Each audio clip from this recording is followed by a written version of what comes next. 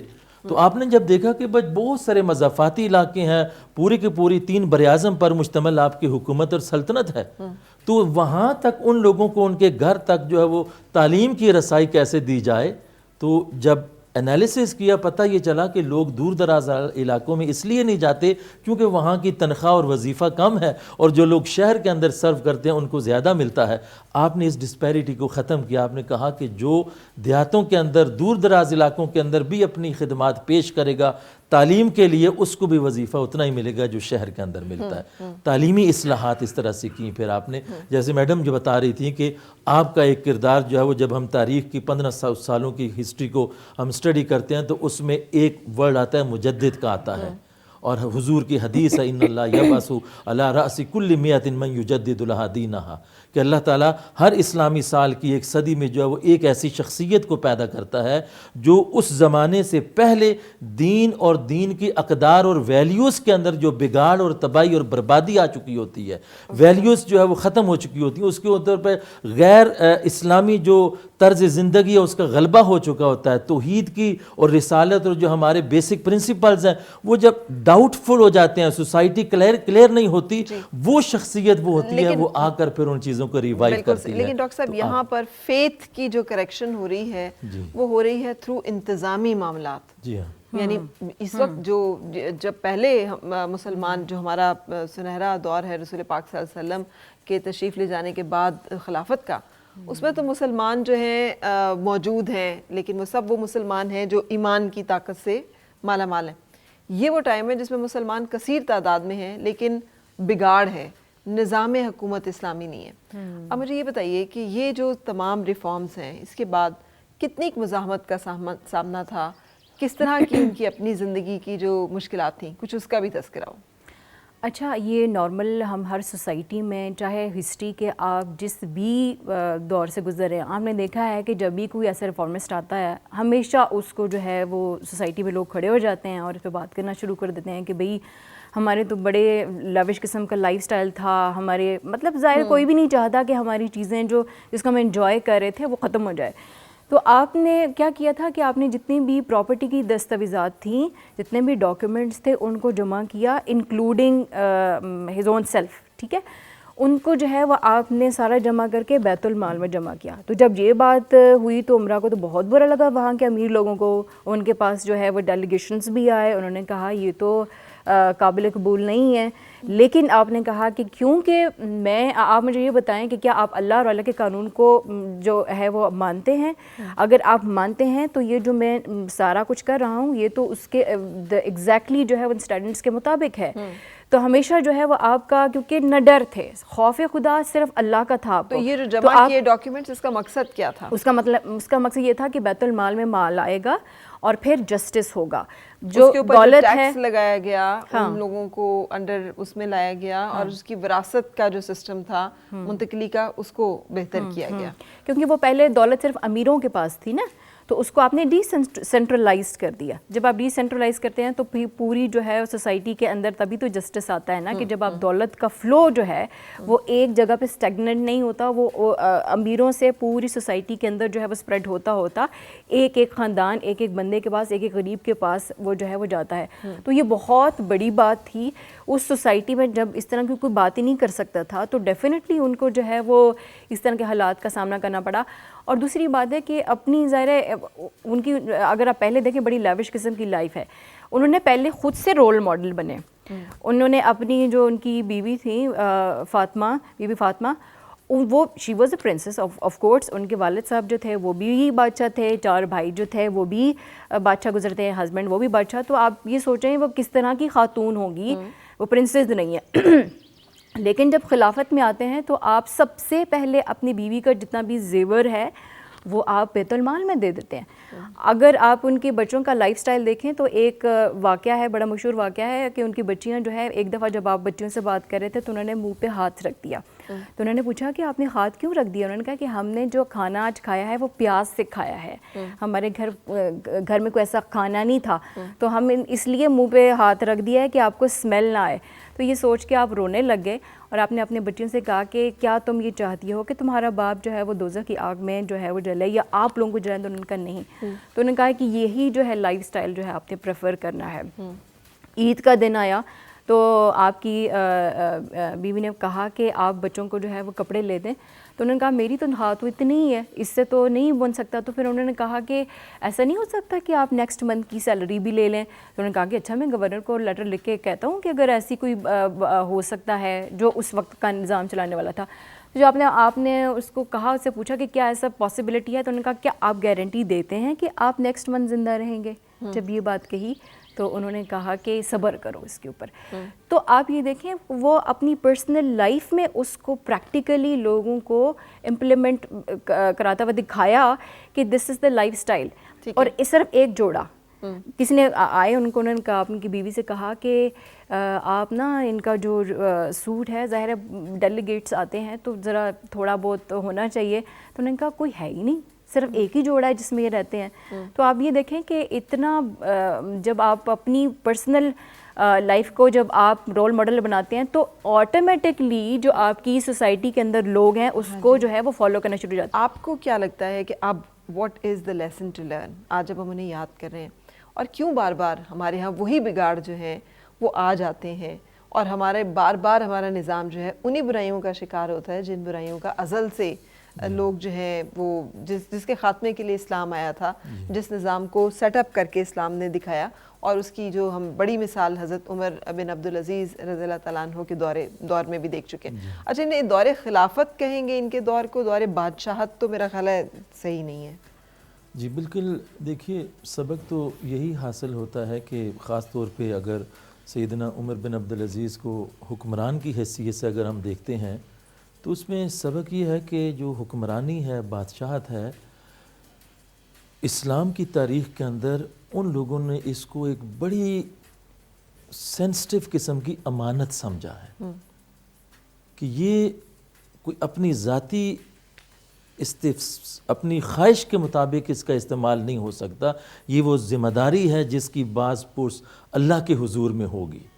اب دیکھیں سیدنا عمر بن خطاب رضی اللہ تعالیٰ عنہ, جن کا بہت ہی خوبصورت, اس لیے آپ کو بھی عمر ثانی کہتے ہیں کہ بہت ساری چیزوں میں وہی ایز اٹ از انہوں نے جو ہے وہ دوبارہ سے ری انوینٹ کی اور ان کو امپلیمنٹ کیا. حضرت عمر بن خطاب رضی اللہ تعالیٰ عنہ, انہوں نے جو اکاؤنٹیبلٹی کا جو سسٹم تھا اتنا سٹرونگ بنایا ہوا تھا. ایک تو آپ مدینہ طیبہ کیپٹل تھا, جو گورنرز مختلف پروونسز سے آتے تھے ان کے لیے آرڈر تھا کہ رات کے اندھیرے میں آپ مدینہ میں داخل نہیں ہو سکتے, دن کی روشنی میں داخل ہوں گے تاکہ پبلک دیکھ سکے کہ کون آ رہا ہے اور اگر اس کو کسی سے شکایت ہو تو وہ. اور دوسرا انہوں نے کمپلسری کیا ہوا تھا کہ سالانہ حج کے موقع پر تمام گورنرز کو وہاں پہ مکہ میں حاضری کا حکم دیا ہوا تھا, اور ساتھ اناؤنسمنٹ کرتے تھے کہ یہ فلاں فلاں علاقے کے گورنرز آئے ہوئے ہیں, کسی بھی رعایا کو ان سے کوئی تکلیف کوئی شکایت ہو تو وہ بتا سکتے ہیں. عمر بن عبدالعزیز نے جو آپ کے دور کے اندر جو آپ نے افریقہ سے لے کر اور چائنا اور کہاں کہاں تک جو ہے وہ اپنی میل سسٹم جو آپ نے انٹروڈیوس کیا. آج بھی دیکھیں نا امریکہ کے اندر, یہاں تو نہیں ہے, پاکستان کے اندر اور ایڈوانس کنٹریز کے اندر ایسا ہے, پوسٹ آفس کی جو ہے وہ گاڑیاں جو جاتی ہیں تو راہ چلتے چلتے آپ ان کو لیٹر دیں تو وہ جا کر جو ہے وہاں پہ جو ہے وہ آفیشلی وہ ڈال دیتے ہیں. آپ کی جو سواری جو چلتی تھی جس کے بارے میں پتہ ہوتا تھا یہ گھوڑا, یہ خچر, یہ شاہی سواری ہے اور یہ میل لے کے جا رہی ہے کیپٹل, تو جو لوگ دیکھتے کہ یہ سواری گزر رہی ہے تو روک کے کوئی بوڑھی اماں بھی جو ہے وہ کہہ دیتی کہ یہ میرا یہ خط لے کر جو عمر بن عبدالعزیز تک پہنچا دینا. اس طرح سے یہ جو ڈاک کا سسٹم تھا تاکہ جو ہے وہ انفارمیشن ہے جو بادشاہ وقت تک جو رعایا کی انڈائریکٹلی کس طرح سے پہنچیں گی اس کا اہتمام کرتے تھے. پھر جو غریب تھے, جو اپاہج لوگ تھے, کیسا خوبصورت نظام انہوں نے دیا تھا.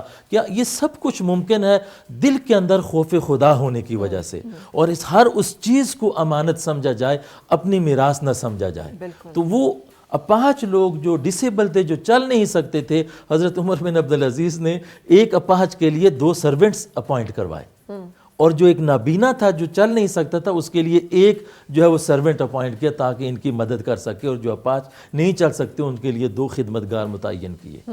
یہ سسٹم جو سارا دیا تھا, اس کے پیچھے جب ہم دیکھتے ہیں فلسفی, وہ وہی چیز ہے کہ دن کو مخلوق خدا کی خدمت کرتے اور رات کو مسلح پہ چلے جاتے, روتے گریہ وزاری کرتے. اور بسا اوقات آپ کی سیرت کے اندر یہ آتا ہے کہ ایک دفعہ سورۃ اللیل کی تلاوت کرتے کرتے, چونکہ خود عالم بھی تھے اور دین کا فہم اور علم بھی تھا, حدیث رسول بھی پڑھی ہوئی اور علماء کی قدر بھی کرتے تھے. فَأَنذَرْتُكُمْ نَارًا تَلَظَّىٰ فَأَنذَرْتُكُمْ نَارًا تَلَظَّىٰ, یہ جو جہنم کی آگ کا جو ذکر آتا ہے دوران عبادت, جب یہ آیہ مبارکہ تلاوت کرتے تو خشیت طاری ہو جاتی اور آنکھوں سے آنسو جاری ہوتے چلے جاتے. جی بالکل. کہاں آج کل کے حکمران ایسے ہیں جن کے صحبت اور مشیر ایسے ہوں کہ جو ان کو راہ راست کی طرف ہدایت کریں. تو حکمران خود نہیں چلتا, اس کے جو ایڈوائزر ہیں وہ اتنے. آپ نے مدینہ طیبہ کے اندر جب آپ گورنر تھے 10 رکنی جو شورا آپ نے بنائی تھی, اس کے اندر انٹلیکچوئلز, پڑھے لکھے اسکالرز, وہ سب کے سب آپ کی کیبنٹ اور کنسلٹیشن کا حصہ تھے. بالکل. تو یہ سبق ہے ہمارے لیے, حکمرانوں کے لیے, کہ اپنے ارد گرد کے ماحول کو دیکھیں کہ کون خوف خدا رکھنے والے ہیں اور امانت کو جو ہے وہ امانت سمجھ کر استعمال کرتے ہیں. اچھا, کو انسیڈنسلی ہم یہ جب ساری بات کر رہے ہیں تو ہمارا ملک جو ہے وہ الیکشن کے پروسیس سے گزر رہا ہے. یہ حسن اتفاق ہے کہ 25 رجب المرجب اور حضرت عمر بن عبدالعزیز کا جب ذکر ہو رہا ہے اور حسن انتظام کا ذکر ہو رہا ہے اور کردار کی بات ہو رہی ہے اور ریوائول کی بات ہو رہی ہے, تو ساتھ ہی ہمارے ملک میں بھی بہت جلد ہم لوگوں نے بھی فیصلہ کرنا ہے. سو آئی تھنک کہ یہ بھی ایک بہت بڑا ہم لوگوں کے لیے ایک میسج ہے کہ ہم کم از کم اپنے فیصلے جو ہیں وہ ضرور میرٹ کی بیس پہ کریں, جو بھی ہم سمجھتے ہیں ہمارا میرٹ ہے, اور ہم اپنی رائے کا اظہار ضرور کریں, کیونکہ یہ بہت ضروری ہے کہ ہماری اوپینین جو بھی ہے ہم اس کا اظہار کریں, اور پھر اس کے اوپر ہم بھی اکاؤنٹیبل ہوں گے. ہم نے جو رائے دی ہے, ہم نے جو اپنا وہ ایکسرسائز کیا, ہم وائنڈ اپ کر رہے ہیں اب. سو ارم, کوئی بات جو اگر آپ سمجھتی ہیں وائنڈ اپ میں شیئر کرنا تو پلیز. فرح, ہماری جو پریزنٹ سوسائٹی ہے نا بہت انسیکیور ہے. وہ اگر عمر بن عبدالعزیز کی جو پوری لائف, جو لیسن لرن, اگر ہم اس کو کرکس دیکھیں تو وہ کیا چیز تھی.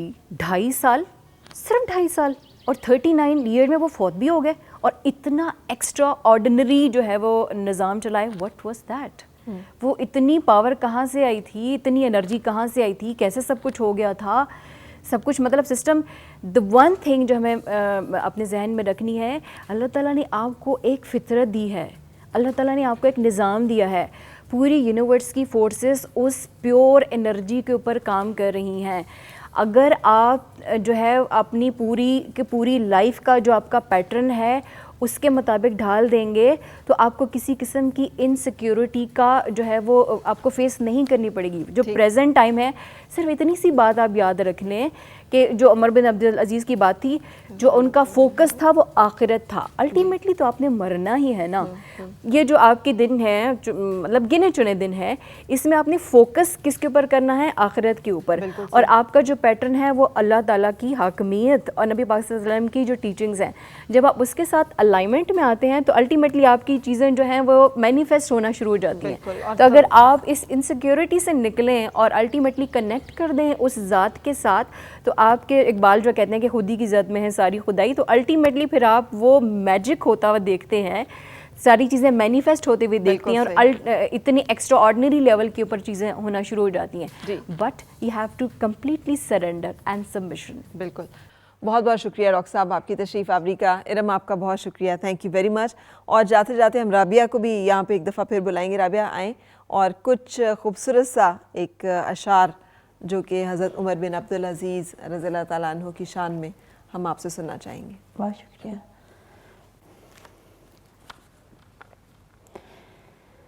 اے عمر تیرے کردار پہ,